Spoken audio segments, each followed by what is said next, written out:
So hi everyone, my name's Jane Ryan from the Victorian Murray Floodplain Restoration Project, and I'm your host for today's technical presentation series, introducing the speakers as we go through those different disciplines and identifying ways that we will be able to connect to people's questions about this work. So to begin with, I'd like to acknowledge the traditional owners of the Murray River floodplains and pay my respects for their elders, past and present. I recognise their enduring and ongoing relationship and the importance of their care for culture on this country. I myself am coming to you on the country of the first peoples of the Miller Mallee, and I pay respects to their elders in particular. So this is the first in a series of technical presentations that will delve into the studies that are being undertaken as part of the environmental effects statements. We have two other presentations if you're interested in these other topics, and they will also be uploaded to our website with opportunities for you to ask any questions that you have about their work. In this, we'll have the opportunity to hear from the project about the overall process that's currently being undertaken, and then from the specialists themselves who have responsibility for surface water, groundwater, and also geology, soils and contamination. But firstly, in case you were wondering why we need to do this project in the first place, since the start of the last century, the river system and its floodplains have been altered to supply water to regional communities for drinking water, irrigation water, and to manage flood risk. This has meant that the aquatic life on the floodplain has had changed watering patterns, and many parts of the floodplain have been disconnected from the river. While parts of the floodplain still get a drink, as you can see in this cross-section, there are important flood-dependent plants that live in the middle and the edges of the floodplain that aren't currently being inundated. Our project aims to provide parts of the flooding patterns that they need to thrive. We've committed to these 9 ecologically significant places, but just to be clear, there will be benefits across the landscape in between these specific sites as we target the delivery of environmental water into the Murray floodplain. And how do we know it will work? Well, we've been watering floodplains with pumps and regulators since the millennium drought. These photos at Hatta from Parks Victoria show the condition of the trees and understory can be remarkably different. As you can also see, while this process of developing these projects has been a very long time, we're currently in the regulatory approvals phase, which will also be ongoing into the next year. So we'll begin by passing over to James David from the project team to talk more specifically about what exactly the EES and ER process entails. Thanks, Jane. Jane's just spoken a bit about the background of the project and why we're here. I'm here to talk a bit about the next steps and how we get between where we are now and getting that water out on the floodplains. All 9 projects at the moment are subject to comprehensive environmental assessment and approvals processes. And it's through these processes that we're identifying and assessing not only the potential impacts of the projects that will result through construction of the projects, but really the benefits of the projects that they'll deliver across the floodplains to communities and the users of these environments. Through these assessments, we'll certainly be identifying project impacts that can be avoided and minimised to reduce the footprint these works have. The assessments take the form of 2 ESs and 2 environment reports. The 2 ESs cover the 4 westernmost sites. We've got ES West, Lindsay and Walpolla, and one in the central areas, Hatta Lakes North and Belsey and Gera. 2 environment reports, Nyah, Vinifera and Burra, and the other one is Gunbower and Guttram Benwell. These assessments, ESs and the ERs, comprise up to 16 specialist studies.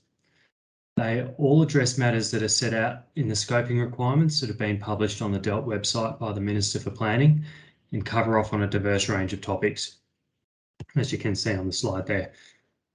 This allows for a really integrated assessment of the potential effects of the projects against both the project objectives and the evaluation objectives set out in those scoping requirements. Each of the 16 studies has their own methodology relevant to the discipline and the matters being assessed, and we've got some of those presentations and what's happening in those phases coming up a bit later on. Generally, these studies include desktop assessments, looking at all the existing information that exists, databases, maps, reports. There's a lot of that already out there. Field investigations to collect new or updated information, adding to or reconfirming that existing information. In a couple of cases, not all, some modelling is required. There's also a lot of consultation happening at the moment with those who know the land best, with traditional owners, with Parks Victoria, catchment management authorities, DELP. Consultation with community groups and businesses has happened and continues to happen and will continue through the construction and operation of these projects. And monitoring, obviously, is part of the field investigations underway at the moment. We've got a mud map here of the process. It is a bit simplified, so bear with us on that one. We're currently down the left-hand side of the screen there in the ES and the ER preparation phase. The purpose of these documents, the purpose of these assessments is to really ensure that the decisions on whether or not to approve the projects are based on comprehensive assessments of the effects, ensuring that the decision makers are fully aware of the implications of the decisions that they need to make. Hence the process that follows the preparation of the documentation, which includes public exhibition, where all documentation prepared will be publicly exhibited, and community stakeholders, any interested party will be invited to make a submission on the assessments or the approvals documentation or any other aspect of the project. We then move through an inquiry phase, or in the case of the ERs, submitters forums. During this phase, an independent panel will consider our documentation that we've prepared, including our assessments, our mitigation measures, but also any of the submissions received from those interested parties, from the community, from businesses, from whoever wishes to make one. The inquiries will put their recommendations to the Minister for Planning, who'll then make his assessment and make recommendations to the relevant decision makers. And we need a number of approvals in hand before we can commence works, and I'll touch on this in a sec. There's a number of other approvals that we can pick up along the way, permits and consents that can be obtained during construction. I don't have all of the approvals shown on this slide, it's just a snapshot, but it does touch on the diversity and number of approvals that are required across the board. So as I said, the ES, the ERs, the specialist studies, supporting approvals documentation will be exhibited. We've got to make sure that the decision makers have the information necessary and that the community is able to make an informed submission. So two of the key approvals that are needed before construction can commence are listed here: the Planning Scheme Amendment under the Planning and Environment Act, Victoria, and environmental approval under the Commonwealth Environmental Protection Biodiversity Conservation Act. Draw your attention to the Planning Scheme Amendment for a moment. What we're seeking to do here is to ask the Minister for Planning to amend the planning schemes, the relevant planning schemes for each project. Purpose of that is to consolidate the requirements that would ordinarily apply under each planning scheme, such as a multitude of planning permits, with a view to streamlining the approvals required under that Act through what's called an incorporated document that will include conditions that we'll have to meet prior to commencing work and in some cases during the delivery of the works.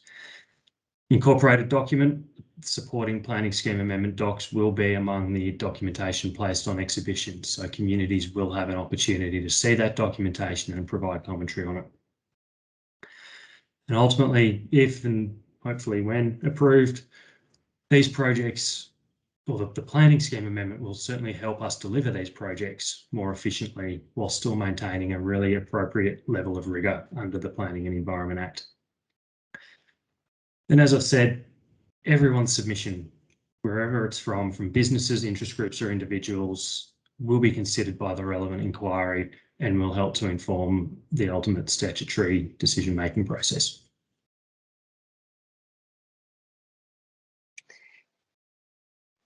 Thanks, James. Now to get to our technical experts. we'll hear from Simon. First, we'll hear from Simon Treadwell, our surface water technical lead, about the importance of surface water and some of the key issues he's investigating. Thanks, Simon. Thanks, Jane. Today I'll be talking about surface water and the work we're doing to assess the potential effects of the VMFRP projects on surface water and the values that surface water supports. I'll first talk about what we mean by surface water, why surface water is important, what we're assessing, and what some of the potential issues are. So for this assessment, surface water considers three main characteristics: the pattern of river flows and floodplain inundation. And that particularly looks at how often, like the frequency, the timing, and the duration of flows that inundate the floodplains. We're also looking at the physical characteristics of inundation.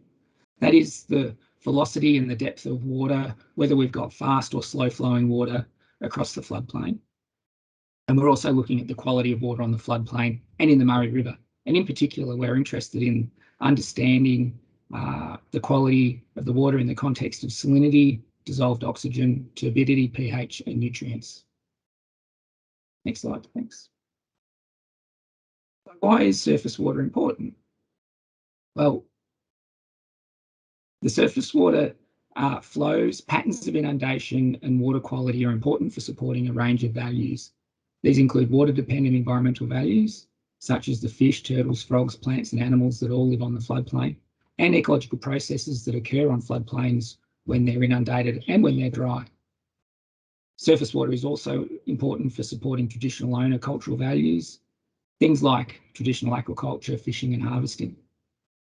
And obviously, having good water quality is important for sustaining irrigation, livestock use, and human consumption. And it's also important to have good water quality for recreation, such as swimming, canoeing, and fishing, etc. Next slide, please. I'm just going to provide an example of how the floodplain inundation has changed as a result of river regulation that we heard about at the start of the talk. Water is captured during winter and spring and held in large dams in the upper reaches of the Murray River and tributaries like the Goulburn and the Murrumbidgee rivers. This reduces the amount of water flowing down the river at those times of the year and means that the floodplain inundation now doesn't occur as often as it would have prior to dam construction. The water that is captured is then released for downstream users, usually over that summer and autumn period.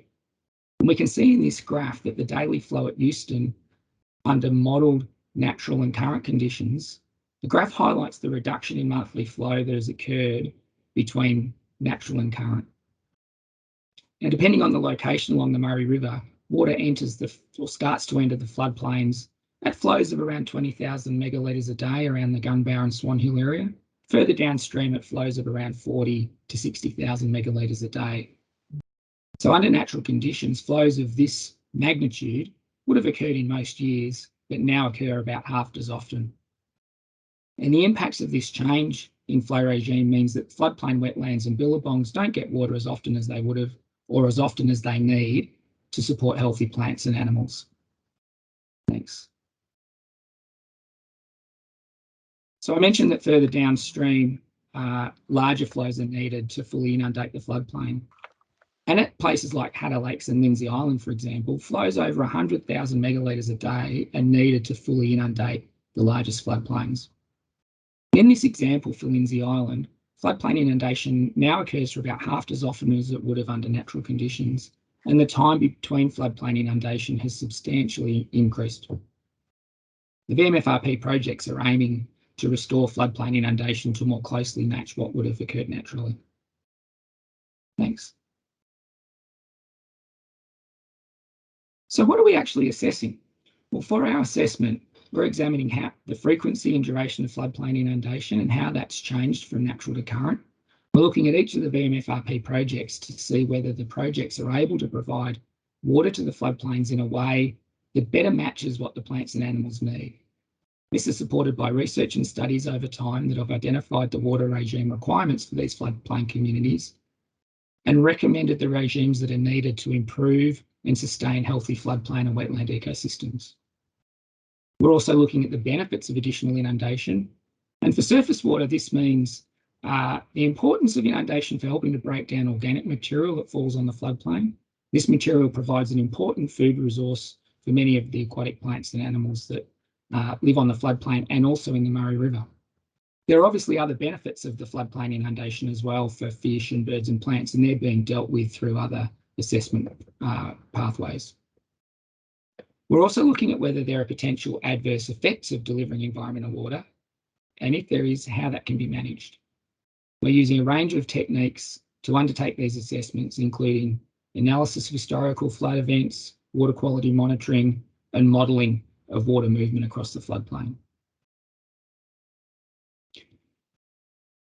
So there are a number of things that we're interested in assessing and having a closer look at. And for this assessment of effects, we're assessing whether the projects are likely to result in effects that are different to what would have occurred during a flood under current conditions or natural conditions. And the particular issues we're investigating are whether there's any risk of erosion, increases in salinity during floodplain drying, potential for dissolved oxygen decline, and I'll talk a little bit about that in another slide, the potential for algal blooms to occur, and the effects of climate change. We're doing this for each of the project areas and also for the Murray River downstream of each project area. Next slide, please. So now I just thought I'd close out by talking a little bit more about Blackwater and how we're assessing it. Blackwater is of concern to many people because it conjures up images of fish kills, and we clearly don't want that to happen. But Blackwater is actually a natural outcome of floodplain inundation, and it's a term used to describe the colour of water during this inundation. The water takes on a black appearance because tannins are leached out of the organic matter, the leaves, barks and sticks that have accumulated on the floodplain since the last time it was inundated. When this organic matter is inundated, it starts to break down or decompose, and this process consumes oxygen in the water column. This process also produces dissolved organic carbon and nutrients, which are beneficial to plants and animals as a food source. The process of organic matter breakdown is actually really important for healthy functioning floodplains and wetlands, and the return of some of this material to the Murray River is beneficial for the river's ecology and is an objective of environmental watering. However, problems can occur if the system is out of balance, and this can occur if there is a large amount of accumulated organic material on the floodplain, or if flooding occurs in summer and autumn when temperatures are warm. During these conditions, the decomposition rates are really high, and the dissolved oxygen can be quickly depleted. And in some cases, it can lead to what we call anoxic conditions, where there's no dissolved oxygen, and that leads to fish kills. Severe and widespread dissolved oxygen depletion usually only occurs when large areas of floodplain are inundated up and down the river, and all at once. And this occurred in summers like 2010 and 11 and in 2016-17. And the smaller, more localised inundation, it can still cause black water, but the depletion of dissolved oxygen is usually not as severe, and fish and the like can usually find refuge in areas of better water quality. So how are we assessing black water? Well, we're using a range of scientific models to assess the potential for dissolved oxygen depletion at each site. And these models have been developed and peer-reviewed in the scientific literature. The results so far are suggesting that there is potential for some localised water quality decline, depending on the amount of organic material that is assumed to be present on the floodplain and the time of the year that inundation occurs. But this matches with what would normally happen naturally, and the outcomes at individual sites are not likely to result in things like fish kills. The results are also suggesting that there are benefits to the Murray River from the return of dissolved organic carbon to the river, and this is a good thing. Even so, we're identifying a number of mitigation measures to ensure that the chances of severe or widespread oxygen depletion are managed. And these include managing the duration of inundation extents and the timing of inundation to ensure that we don't coincide with periods when there's a higher risk of low dissolved oxygen, such as summer and autumn. And we're also looking at the inclusion of through flow, and through flow is aimed to help bring in fresh water onto the floodplain and help mix and provide a freshening reoxygenated flow during the floodplain inundation. So I hope this presentation has given you some insight into what we mean by surface water, why it's important, and how we're assessing the effects of VMFRP projects on surface water. The outcomes of these assessments have been documented, in the assessment reports for each site, and are also being used by other specialists to determine if there are potential effects on values such as fish or water quality for water users. Thank you. Thanks a lot. So adding to Simon's presentation, we'll now be hearing from Greg Hoxley to give us some insight into our next area of interest, that is groundwater. Thanks, Greg. Thank you, and hello everybody. I'm going to talk today about groundwater on the floodplain and how it relates to these projects. If I could have the first slide, please. Just to explain a little bit about what is groundwater, it's that water that's found below the surface or in soil or rock, or generally below the ground surface. It fills in the small cavities and voids and microscopic areas underneath the ground. One of the key things about groundwater is it flows very slowly. So groundwater response and groundwater movement is pretty slow moving. It's measured in terms of years and decades rather than, say, for example, surface water, which more typically responds over hours and days. One of the things about the floodplain and these areas of the projects that we're working on is that it has a mixture of some very old water and some very young water. Near the Murray River, the water is typically fresh. It's quite similar to what you get with river water, but going away from the river, it tends to get older and it gets also saltier. Now, obviously, the situation can be quite complex, and what I'm giving here is a bit of an overview of the situation. But in short, what we see is that closer to the river, you have fresher, younger groundwater, and it's older and saltier away from the river. Next slide, please. This picture that we're showing here is an example of part of the Murray River. It's the area around Boundary Bend through to Euston. And it's showing the sorts of patterns that we have of groundwater around the river. So the Murray River is in the middle of the section there that's shown up in blue. And what the colours on this map show is the different salinity categories that you have in groundwater in the shallow aquifer system. That's the surface one, the one that's closest to the surface. The blues in here are relatively fresh water and it's close to river salinity, basically similar to drinking water quality. As you start going through the greens and yellows, it gets into much more saline groundwater, and going up into the dark yellow and red, you start to see groundwater that is at least as salty as seawater. Now, many people in this area would be aware of the issues of salinity and salinity in the river and associated with groundwater and irrigation. And there's actually been a lot of study of the groundwater in this part of the world because it is naturally very high in salt. But one of the interesting features around these project areas that we're dealing with is that under much of the area, the groundwater is relatively fresh, and that's because it interacts with the river. The other thing that this particular picture shows is a little bit of the detail, the complexity that we understand about groundwater. There's actually a really good information base that's been built up over the past couple of decades around the groundwater in this area and its response, and that really helps us to understand how the flooding and managed inundation for these projects will influence the groundwater in this area. We've got a good understanding of the system. Next slide, please. So groundwater is found in a number of layers beneath the surface. I was talking before about the surface one, and that was on the map, but there's actually also a lot of layers that go down into quite a great depth below the surface. Around most of the project areas, the deepest groundwater is found about 300 metres below the surface. But that groundwater is mostly separated from the shallow ones that are in contact with the river. The picture here shows some of the surface layers. This particular one is in the downstream end, closer to Lindsay River. But what you can see there is a shallow aquifer sequence that's shown with the blue and the dots, and it's marked with a QA code there. And that's the one that's effectively in connection with the Murray River. So we've got the Murray River as a tiny little blue triangle that's sitting on top of that. The vertical lines represent the bores that we have that give us an understanding of what the geology is. The browner areas, the ones that are marked with the QPC, that's a clay.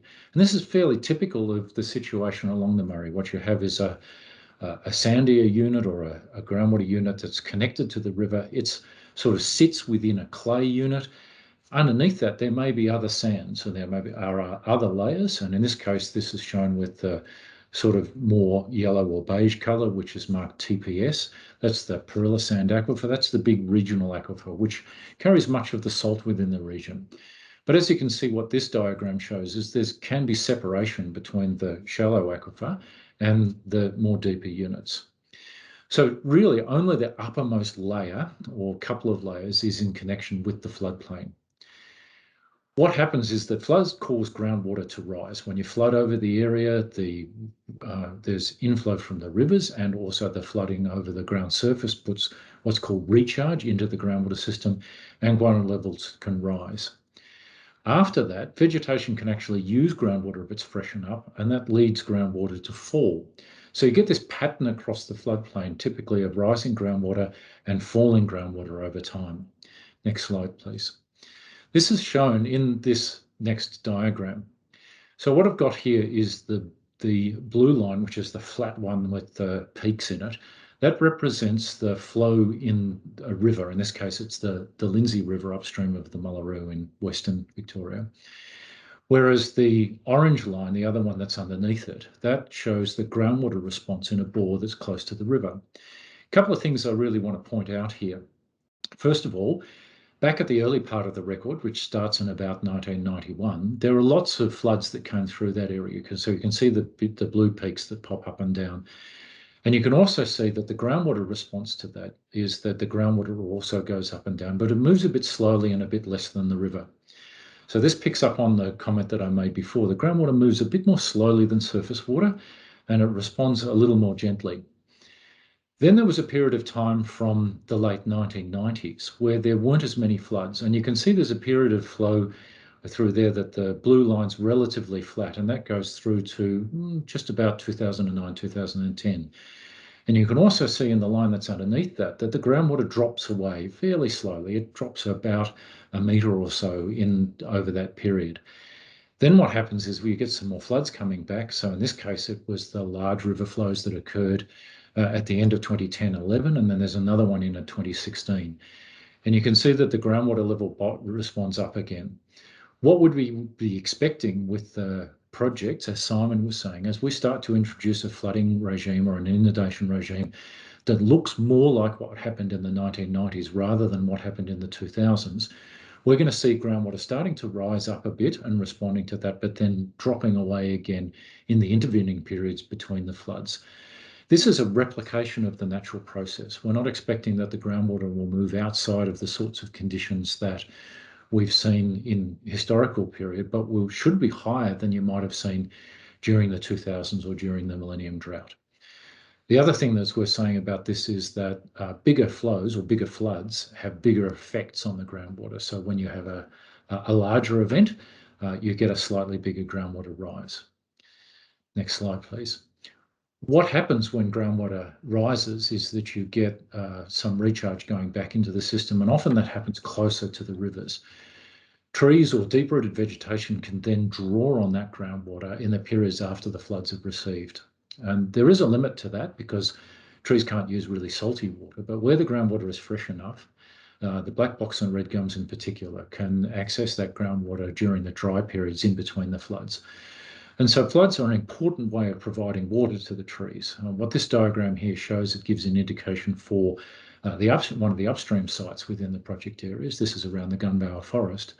Those areas where we think the trees are actively using groundwater. So the blues show pretty likely groundwater use by trees, and then in the greens and the yellows, it's possible. It depends on the salinity and the depth to water table as to whether they're using those. But you can see there's a band of vegetation along the river where we would be expecting that trees would be able to use groundwater, and the floods have the capacity to restore some of this water into the soil, and it can then get used by the trees. And that's one of the benefits of the projects is to returning flooding to these systems is that you can get more water for vegetation. Next slide, please. So what are we looking at overall with the groundwater and trying to assess? Well, we're looking across all the 9 sites. How is the groundwater level going to change in response to the projects?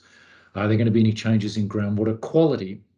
We're not seeing in our work to date really significant changes in quality. Obviously, there's fresh water that gets in as a result of the river or the floods, but that water is typically already fresh.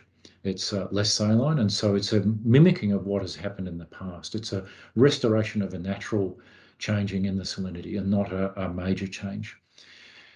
We're expecting there to be change in groundwater interaction with the rivers. At some stages, like over the last 15 or 20 years, there might have been a little more groundwater outflow into the rivers or some river inflow. This is likely to change around as you get changes in groundwater levels, and we're describing that change. We're also describing the change in water availability for trees and other deep-rooted vegetation. And of course, in this landscape, we're interested in salinity effects. Is there a chance that the groundwater will come close to the surface? Might we get surface salting or soil salting as a result of this? In our work so far, we're not seeing that this is a major feature, but we certainly need to describe what changes there are and what effects the project might have.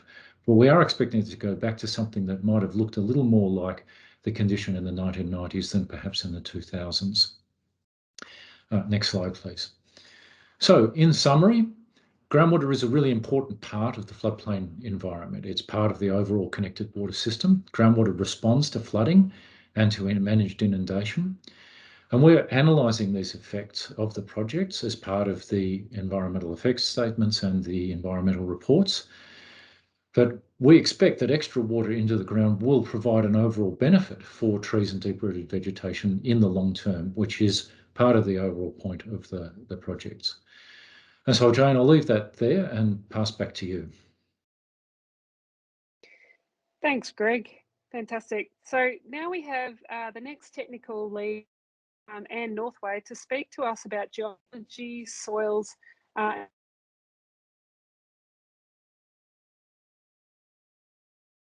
Thanks, Jane. Thanks, Anne. Thanks. And thanks to Greg for doing such a great introduction to the geology section. And so I'll try not to duplicate what he's discussed so far, but obviously coming in this discussion, it's important to note that the geology, soils and any contamination that might be present are directly relevant to the surface water and groundwater. So next slide, please. So when we start talking about the geology in the soil that's naturally occurring in this region, we also need to think about what different types of land uses that over time might have impacted on what's present in those natural conditions. So in the context of the project, we do need to understand some of those historical land uses within the flooding zones to understand if there's any potential for some of those past activities to have released chemicals or pollutants into the soil that then might be mobilised with this inundation, but also could impact on the groundwater and surface interactions at the site. So again, different types of contamination can cause different issues depending on the ecosystem that it enters, but also human health. So because this project looks at not only just setting up the floodplain regime, but there's also construction parts of the project to be completed. So when we look at the land use history, we also need to look at some of the areas where you might be putting in place tidal banks or other structures. There might also need to be operational parts of the land that is used. And so from that perspective, the team's taken a really broad look at how land is used and what potential contamination could be presented. Also, during the establishment and the operation of the project, there may be activities that occur that need to be considered and managed. So examples of that is obviously vehicles and machinery moving around the site. There could be spills and leaks, and there may even be changes to some of the land uses that are more sensitive than they've been in the past. So that's where we take a really holistic look at the different potential sources of contamination and how the works that are going to be completed might change that environment. We're also obviously talking about perhaps the movement of soil. So there are burrow pits as part of the works to remove soil from locations and relocate them in other parts of the site. So it's really important to understand what's moving where and what are those conditions, because we know that as Greg's shown in some of those figures, some of those land uses and some of those geologies are different along different parts of the site. So that's part of the work that we're doing to understand what's present, but also mitigate any potential effects from that. So next slide, please.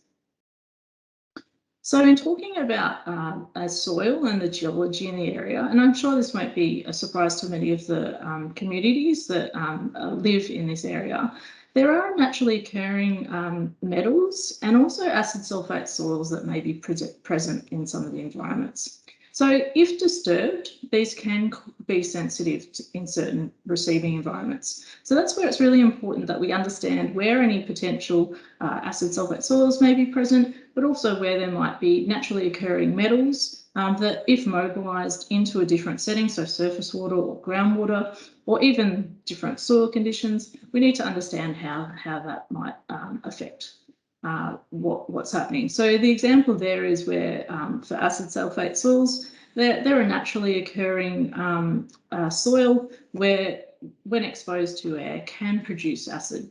So that's a really important thing.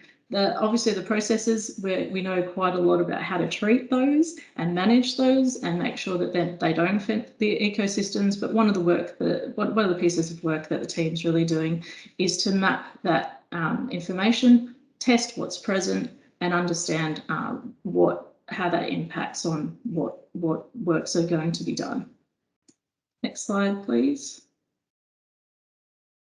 So in talking about the soil and geology, we also know that, and Greg touched on this really well in explaining that floodplain and how the soils and the surface water and the groundwater interacts. We know that soil can naturally have properties which makes them more prone to erosion, which can make them more mobile, so can cause sedimentation and can affect the stability of the landforms. So part of the work is also that we're doing is to understand what these soils, what soils are present, and what properties exist, so that when moving soil or in understanding the inundation effects of any flooding, we can predict how these soils are going to behave in the different conditions.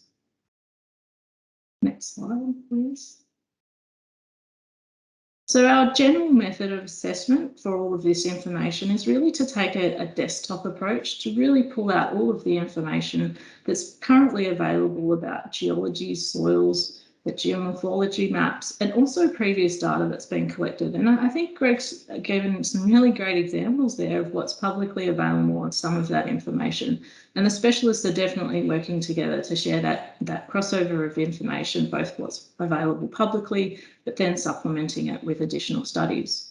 There is quite a lot of information about potential contamination sources, so both on EPA websites, the Environment Protection Authority. There's also government databases such as from DELT, the Department of Environment, Land, Water and Planning, that have information about historical aerial photographs, also different land use information. So essentially the work of the team is to pull a lot of that desktop information and pull it together in one piece of work. The presence of acid sulfate soil, as I talked about, is really well published, and there's imaging information that allows us to understand where those soils are present and also the potential reactivity of those soils. Again, that's supported by some of the additional soil and groundwater information, which helps us to understand that cross-section, that conceptual understanding of how the environment works. Again, the site setting is really important in understanding what potential sensitive receptors there are and the transport pathways. So this is where the soil geology and contamination team work really closely with the surface water expert and the groundwater experts to understand how all of those potential impacts flow through the environment. Again, as part of this work, we're checking the site conditions, because as I said, with understanding historical land uses, some information is visible from aerial photography, but some information is best gathered in the field. So that's part of the work of our specialists, is to go out on site, see that information and collect that data in the field. Next slide, please. So some of the particular issues that we're looking into the potential effects include the improved vegetation cover that could come from the inundation. So again, looking at that, the benefits of the flooding and that the opportunity that there's reduced erosion over time. As I talked about, there is an assessment of soil. So moving soil to be used in levee banks and other purposes. Again, assessing those sites, we call them borrow sites, to understand what the conditions of the soil and geology and groundwater are there before we start to move that soil into other locations. Again, as I talked about in terms of current activities and as the works are actually conducted, we need to understand what impacts there might be from the storage and handling of materials, but also any construction that needs to occur. That's a really important part of understanding potential pathways for contamination throughout the life of the project. So during the operation phase, but also through the construction phase. Again, we've talked about there is the potential for acid sulfate soils to be disturbed, but those are being managed. And in managing those, we're making sure we understand where they're present and what their propensity for creating acid is. Again, we've talked about the natural properties of soil and how they might be prone to erosion, sedimentation, and we've done a lot of work to understand this and how the soils can be managed throughout the project. So it's really important to understand that a lot of the work that we've been doing is to understand the situations that may occur with the soils, but also that where the adverse effects could occur, that we're putting in place mitigation measures to make sure that we avoid them in the first instance, but also manage them if they're unavoidable. Okay, thanks very much for that, Anne. Well, and thanks to all our specialists. That is our specialist investigations underway, and I just wanted to finish with the next steps if you would like to get involved in our project. Firstly, a reminder of the robust process of the environmental effects statements and environmental reports that we are currently undertaking work for public exhibition and ministerial assessment. In the meantime, we also have a range of activities for you to ask any questions and find out about our updates in the lead up to that part of the process. In particular, I'd commend to you to sign up for our quarterly newsletter if you're interested in this work via our engagement offices or our website. Also, on our website, alongside this session on surface water, geology and soils, will be our next sessions in our technical presentation series on biodiversity, as well as land use and community and business.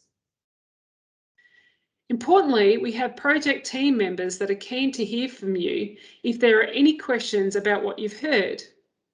They'll get the right specialist or project manager to provide information and will have opportunities for you to have your say.